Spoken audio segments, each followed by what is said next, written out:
The gunshot echoed in John Hayes's mind, the same one that had been replaying for 7 years. He jolted awake under the concrete bridge, his heart hammering against his ribs like it was trying to escape his chest. The cardboard beneath him was damp from last night's rain, and the November cold had seeped into his bones. Beside him, Duke, his German shepherd and only family, pressed his warm body closer, sensing the nightmare before John even opened his eyes. "I'm okay, boy," John whispered, his voice cracking, but they both knew it was a lie. At 42, John Hayes looked 60. His Marine Corps tattoo, Semper Fidelis, was barely visible beneath the grime on his forearm. Once, that tattoo had meant something. Once, he'd been Sergeant John Hayes, leading his unit to the hell of Afghanistan with precision and pride. Once, he'd had a wife, a daughter, a home with a white picket fence. Now, he had Duke and a shopping cart. The morning sun barely penetrated the shadows under the Interstate 95 bridge where John had made his camp. Around him, the evidences fall from Grace lay scattered. Empty soup cans, a torn military-issue sleeping bag, a photograph he couldn't bear to look at but couldn't throw away, Catherine, his daughter, blowing out candles on her 10th birthday. She'd be 17 now. Did she even remember him? Duke nudged John's hand with his wet nose, pulling him back from the abyss of memory. The dog's brown eyes held something John had lost years ago. Purpose. "You hungry, buddy?" John asked, reaching for the last can of dog food he'd bought with money from collecting bottles. His own stomach growled in protest, but Duke ate first. Always. That was the rule. Duke had saved his life more times than John could count, not just in combat, but every single day since. As Duke ate, John's hands trembled, not from the cold, but from the weight of what he'd become. 7 years ago, an IED had torn through his convoy in Kandahar. He'd survived. His best friend, Martinez, hadn't. John had held him as he died, promising to take care of Martinez's family, promising to live a life worthy of the sacrifice. Instead, he drowned in whiskey and nightmares. The PTSD had come first, the flashbacks, the hypervigilance, the inability to sleep without seeing Martinez's face. Then came the drinking, then his wife's ultimatum, then the divorce, then losing his job, then losing his home, then losing Catherine, who looked at him with a mixture of fear and pity the last time he'd shown up drunk at her school, then losing himself. "We're survivors, though, aren't we, Duke?" John said, scratching behind the dog's ears. Duke had been his military working dog, trained to detect explosives. When John left the service, Duke had been scheduled for euthanasia, too old, too traumatized, too expensive to rehome. John had fought through red tape and bureaucracy to adopt him. If he couldn't save Martinez, couldn't save his marriage, couldn't save himself, he could damn well save Duke. Now, Duke was saving him. John stood, his joints protesting, and began his daily routine. Fold the cardboard, pack the sleeping bag, check the shopping cart. The photograph of Catherine went into his jacket pocket, close to his heart.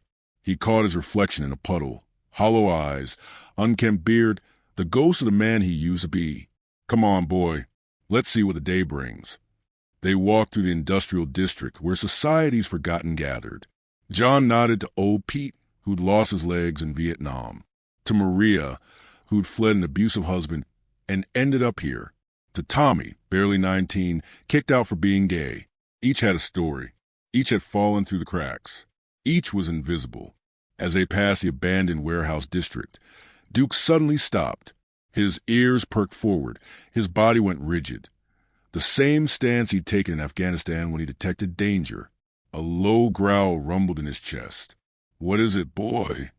Duke pulled toward the old Morrison textile warehouse, abandoned for a decade. John's military training kicked in automatically. Assess the threat. Evaluate the terrain. Trust your partner. Duke had never been wrong. Through a broken window, John heard something that made his blood run cold. A child's muffled cry. For the first time in 7 years, John Hayes felt something other than despair. He felt the old fire, the warrior's instinct, the purpose he thought he'd lost forever. "Duke," he whispered, his voice steady for the first time in years. "We got work to do." John's heart pounded as he crouched behind a rusted dumpster, Duke pressed against his leg. The warehouse loomed before them like a sleeping giant. Broken windows like empty eye sockets, graffiti-covered walls telling stories of decay. But somewhere inside, a child was crying. Every instinct screamed at him to call the police. Let the professionals handle it. He was nobody, a homeless veteran who couldn't even handle his own life. What business did he have playing hero? But Duke's ears remained pinned forward, focused on the warehouse entrance. And that cry, it reminded John of Catherine at that age, when she'd had nightmares and called for her daddy to chase the monsters away. He'd failed Catherine. Maybe he could save this child. Recon first, John whispered, falling back into the military mindset that had kept him alive in Kandahar. We observe, we assess, then we act. They circled the warehouse, staying low and quiet. John's body remembered the training even if his mind was rusty. Duke moved like a shadow beside him, perfectly synchronized. They'd done this dance 100 times in another life, in another war. Through a gap in the loading dock door, John peered inside. His breath caught. A little girl, maybe 7 years old, sat bound to a metal chair in the center of the vast, empty space. Her blonde hair was tangled, her pink dress torn and dirty. Tears streaked her face, but she'd stopped crying, the silence somehow worse than the sobs. She'd given up hope. 2 men stood near a makeshift table, counting money. The larger one, thick-necked, wearing a leather jacket, was Frank, based on what the other called him. The second man, Eddie, was thinner, nervous, constantly checking his phone. Boss says we hold her until tomorrow, Frank growled. Then we get the rest of the payment and disappear. What about the girl? Eddie asked, his voice shaking. Frank's silence was answer enough. John's stomach turned. This wasn't just kidnapping. These men were planning to kill her. The old John, Sergeant Hayes, would have already formulated a plan. But that man had died in Afghanistan along with Martinez. This John was broken, unreliable, a drunk who couldn't save his own family. How could he save this child? Duke whined softly, looking up at him with those knowing eyes. In that moment, John saw something reflected back, not the failure he'd become, but the man he used to be, the Marine who'd earned a Bronze Star, the father who'd once been Catherine's hero, the soldier who'd sworn an oath to protect the innocent. Okay, boy, John breathed. One more mission. He spent the next hour observing, his tactical mind slowly awakening from its long sleep. Frank left twice to smoke outside, 7-minute intervals. Eddie was jumpy, distracted, checking his phone every few minutes. The girl, Sarah, he'd heard Frank use her name, was tied with rope, not zip ties. The warehouse had 3 exits. Main entrance, loading dock, and a fire escape on the east side. The plan formed like muscle memory. Wait until Frank's next smoke break. Create a distraction at the main entrance. Duke could handle that. While Eddie investigated, John would enter through the loading dock, free Sarah, and escape through the fire exit. Simple, clean, the kind of operation he'd run dozens of times. Except his hands were shaking. Except his heart was racing. Except the flashbacks were already starting. The smell of smoke, the sound of gunfire, Martinez's blood on his hands. No, John whispered fiercely. Not now. Not when she needs me. He looked at Sarah through the gap.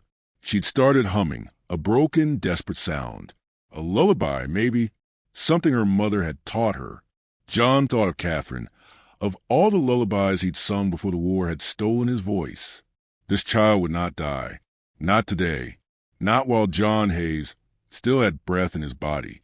At 3:47 p.m., Frank stepped outside for a smoke break. John's watch, a battered Timex that had survived everything, marked the time. 7 minutes. That's all he had. Duke. John commanded softly, using the hand signals from their military days. Position. Duke moved silently toward the main entrance. John crept toward the loading dock, his body remembering how to move without sound, how to become invisible. The cardboard and grime that marked him as homeless now became camouflage. At his signal, Duke barked, loud, aggressive, the sound of a threat. Eddie jumped, grabbing a pistol from the table. What the hell? Eddie moved toward the entrance, weapon raised. John slipped through the loading dock door. 20 feet to Sarah. 15. 10. Her eyes widened when she saw him, a homeless man emerging from shadows. She opened her mouth to scream. "Shoo!" John whispered, raising his hands. "I'm here to help. I'm a Marine. I'm gonna get you home to your daddy." Something in his voice, or maybe his eyes, made her believe. She nodded, tears streaming down her face. John's fingers worked the ropes. They were tight, but poorly tied. Amateur hour. These weren't professionals, just desperate criminals. The knots gave way. "Can you run?" John whispered. Sarah nodded. "Then when I say go, you run for that door." He pointed to the fire exit. "Don't stop. Don't look back. There's a busy street 2 blocks north. Find help. What about you?"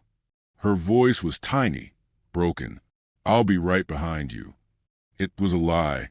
He'd be covering her escape, making sure Eddie and Frank didn't follow. But she didn't need to know that. The rope fell away. Sarah was free. Then Frank's voice boomed from the entrance. "Eddie, it's just a damn dog. Get back here. There's 7 minutes we're up. Go!" John shouted. Sarah ran. Her small feet pounded against the concrete as she bolted toward the fire exit. For a heartbeat, John thought they might actually make it clean. Then Eddie's shout shattered the hope. "The girl, she's loose." Gunfire erupted. The sound transported John instantly, not to the warehouse, but to Kandahar. The IED explosion. Martinez screaming. The smell of burning flesh. His vision blurred, reality fracturing into 1,000 terrible memories. "Duke!" John roared, his voice raw with 7 years of buried command. "Attack!" The German Shepherd launched through the entrance like a missile. 80 pounds of trained military fury collided with Eddie, sending the gun skittering across the floor. Eddie's screams mixed with Duke's snarls as teeth found flesh. Frank charged from the entrance, pulling his own weapon. John's body moved on instinct, muscle memory overriding the paralysis of PTSD. He grabbed a rusted metal pipe from the floor and swung hard. The pipe connected with Frank's wrist. Bone cracked. The gun fell. But Frank was bigger, stronger, and not haunted by ghosts. His fist crashed into John's jaw, sending him sprawling.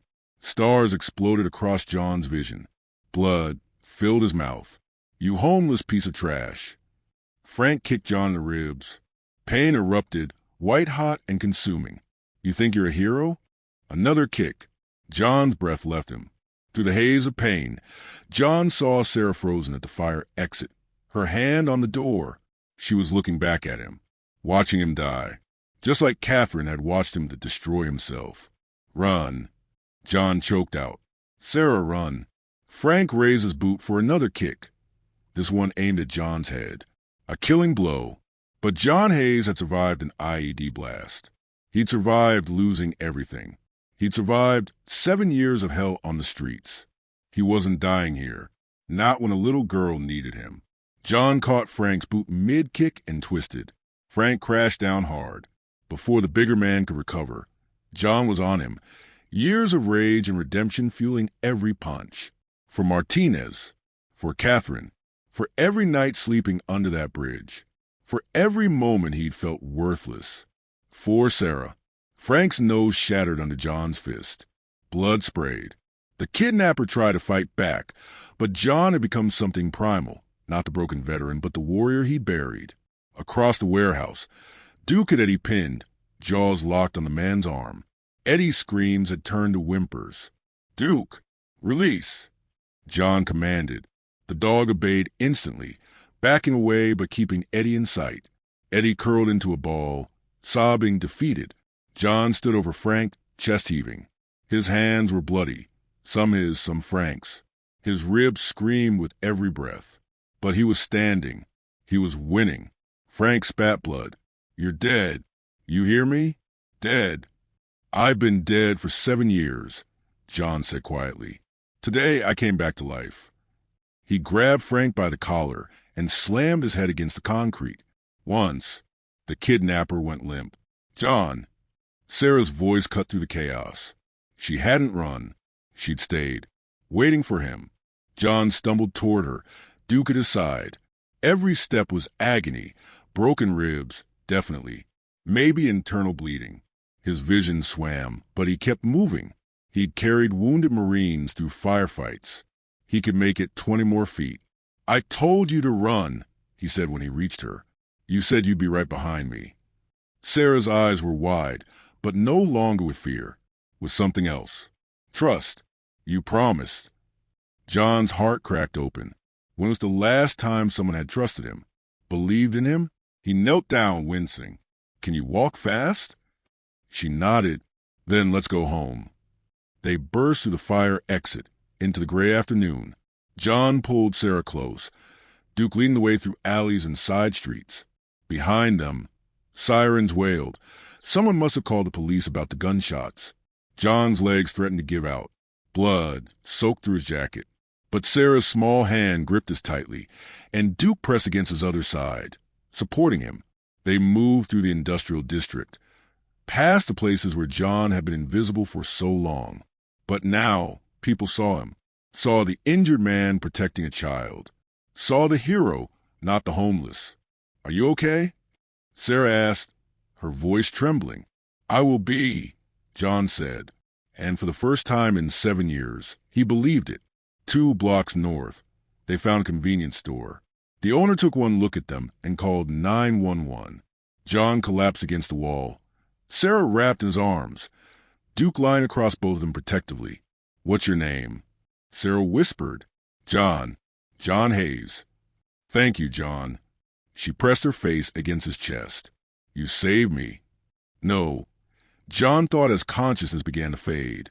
"You saved me. /" The ambulance arrived first, its siren cutting through the gray November afternoon like a knife. Then came the police cruisers, 3 of them, their red and blue lights painting the convenience store parking lot in alternating waves of urgency. John sat on the cold curb, paramedics working around him with practiced efficiency, wrapping his ribs, cleaning the cuts on his face and knuckles. Every breath was fire. His left eye was swelling shut. Blood had soaked through his jacket and shirt. But he was alive. Sarah was alive. That was all that mattered. Duke refused to leave his side, positioning himself between John and the growing crowd of first responders. The German shepherd's ears remained alert, his body tense, still in protection mode. When a paramedic moved quickly toward John, Duke's low growl made the man freeze. "It's okay, boy," John murmured, placing a hand on Duke's head. "Stand down." The dog relaxed slightly, but didn't move. "Sir, we need your statement," a young officer said, approaching cautiously with his notepad ready. His name tag read, "Chun. You're the one who rescued Sarah Morrison?" Morrison. The name meant nothing to John. He'd saved a child, not a surname, not a family legacy. "I just did what anyone would do," John said quietly, wincing as the paramedic tightened the bandage around his broken ribs. Officer Chin exchanged glances with his partner. "Sir, with all due respect, most people don't take down 2 armed kidnappers with their bare hands. You're a hero." "Hero." The word landed like a stone in John's chest. Heroes didn't sleep under bridges. Heroes didn't lose their families to whiskey and nightmares. Heroes didn't spend 7 years running from their own reflection. Heroes didn't fail everyone who'd ever loved them. "I'm not a hero," John said, his voice hollow. "I'm just a man who did what needed doing." Before Officer Chin could respond, the screech of tires drew everyone's attention. A black Mercedes SUV, the kind that cost more than most people earned in 5 years, careened into the parking lot, followed by 2 more police vehicles. The SUV barely stopped before a man exploded from the passenger seat. William Morrison. Even disheveled by 3 days of hell, he was unmistakably wealthy. The suit probably cost $3,000. The watch on his wrist could have fed John for a year. But none of that mattered in the raw desperation carved into his face, the face of a father who'd been living his worst nightmare. His eyes scanned the scene frantically, wild with hope and terror, until they locked on the small figure wrapped in a blanket inside the convenience store. "Sarah." William Morrison's voice broke on his daughter's name. Not the controlled tone of boardroom, but the primal cry of a parent who thought he'd lost everything. He ran. This billionaire tech mogul, this man who commanded empires, ran like any desperate father would run, his expensive shoes slapping against wet pavement. He burst through the store entrance, and through the window, John watched the reunion unfold. William dropped to his knees on the grimy convenience store floor, his suit soaking up spilled soda and tracked in mud. None of it mattered. Sarah launched herself into his arms, and he caught her, pulling her against his chest as if he could absorb her back into himself, make her safe by sheer force of love. "Daddy." Sarah's cry was muffled against his shoulder. "Daddy, I knew you'd find me. I knew you wouldn't stop looking." William's body shook with sobs, great, racking sobs that seemed to come from somewhere deep and ancient. His hands cradled her head, stroked her tangled hair, touched her face as if confirming she was real. Tears streamed down his face unchecked. "Baby girl," he choked out. "My baby girl. I'm so sorry. I'm so sorry I couldn't protect you. I'm so sorry." "It's okay, Daddy. John saved me. John and Duke saved me." John looked away from the window. The intimacy of their reunion felt too private, too sacred. It reminded him of Catherine, of the last time he'd held her, for years ago, when she'd pushed him away because he'd shown up drunk to her 13th birthday party. The look in her eyes that day, disappointment mixed with fear, mixed with grief for the father she'd lost, still haunted him. "That's William Morrison," Officer Chin said, following John's gaze. "Morrison Tech started in his garage 20 years ago. Now it's worth billions. He's one of the richest men in the state." Chen's voice dropped. His daughter was kidnapped 3 days ago from a private school. Ransom demand was $50 million. The FBI has been working the case around the clock. 50 million. 8 billion. The numbers were incomprehensible to a man who counted wealth in soup cans and bottle deposits, whose greatest treasure was a photograph in his pocket and a dog who'd refused to abandon him. Minutes crawled by. Paramedics continued their work. Police secured the scene. Someone brought coffee that John couldn't drink. His hands were shaking too badly. Duke pressed closer, sensing his distress. Finally, William emerged from the store, Sarah in his arms.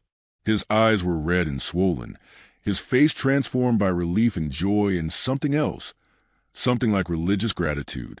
He looked around the parking lot until he found John sitting on the curb, looking like exactly what he was, a homeless veteran who'd stumbled into something bigger than himself. Their eyes met across the distance. William approached slowly, almost reverently, as if approaching something sacred.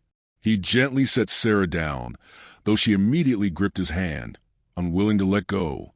"You're the man who saved my daughter," William said. His voice trembled with barely contained emotion.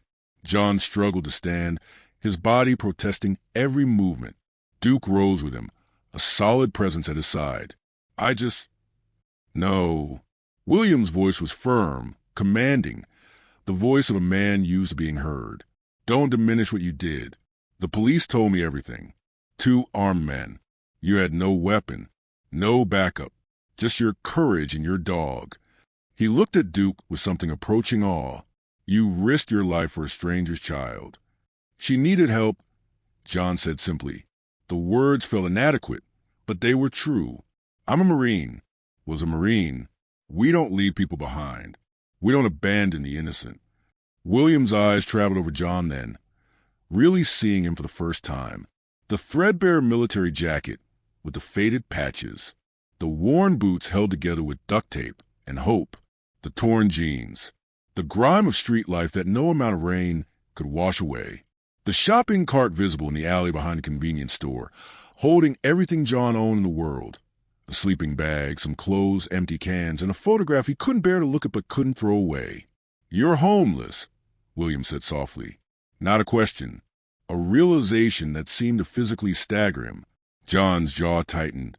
Here it came, the pity, the discomfort, the inevitable backing away. He'd seen it 1,000 times, in 1,000 eyes. The moment when people realized he wasn't just down on his luck, but truly fallen, broken, lost. "Yes, sir," John said, lifting his chin with what remained of his pride. "I am. A homeless veteran saved my daughter." William's voice cracked, splintered. While I sat in my mansion with all my money and all my power and all my resources, completely unable to do anything, you, with nothing, gave everything. The words hung in the cold air between them. Sarah pulled away from her father and walked to John. She looked up at him with those wide, trusting eyes that had seen darkness but chose to see light. "Daddy," she said, her voice clear and certain. "John is a hero. He and Duke fought the bad man. John got hurt protecting me. He promised he'd get me home, and he kept his promise. He didn't leave me." William's face crumbled. This man, this billionaire who'd built an empire from nothing, who commanded boardrooms and made million-dollar decisions before breakfast, who'd been profiled in Forbes and Time, fell to his knees in a convenience store parking lot, on the wet pavement, in front of everyone. "Thank you," William whispered, his voice breaking into pieces. Tears streamed down his face. "Thank you for giving me back my world, my reason for living, my everything. How can I ever, what can I possibly do to—" Something inside John broke then. 7 years of carefully constructed walls. 7 years of numbness, of surviving instead of living, of feeling nothing, because feeling anything meant feeling everything. It all shattered like glass. His own tears came, hot and unexpected and unstoppable. "I have a daughter," John heard himself say, the words torn from somewhere deep. "Catherine, she's 17 now. I haven't seen her in 4 years. Haven't held her in longer than that." His voice cracked. "I destroyed everything, my marriage, my home, my relationship with her. The PTSD from Afghanistan, the drinking to make the nightmares stop, the anger I couldn't control. I lost myself. And in losing myself, I lost them." He looked at Sarah, then at William, then at the ground because he couldn't bear to see their faces. "I couldn't save my own family. Couldn't be the father Catherine deserved. Couldn't be the husband my wife needed. But I could save yours. I could keep one little girl safe. Maybe that means something. Maybe I'm not completely worthless. Maybe I can still do one good thing before I—" He couldn't finish. Didn't need to. Worthless. William stood, his voice suddenly fierce, almost angry. "You think you're worthless? You're the most valuable man I've ever met. You have nothing, yet you gave everything. I have everything, yet I could do nothing but wait and hope and pray." He gripped John's shoulders, ignoring the blood and grime and the stench of street life. "John Hayes, you gave me my daughter back. You gave me my life back. You gave me my future back. And I swear to you, on everything I hold sacred, on Sarah's life, I'm going to help you get your life back, your daughter back, your purpose back, whatever it takes, however long it takes. I don't care if it takes years. I don't care what it costs." John shook his head, tears still falling. "I don't want your money. I don't want charity. I just wanted to save her. That's all." "This isn't about money," William said, his voice gentling. "This is about honoring what you did, about recognizing that you're not broken.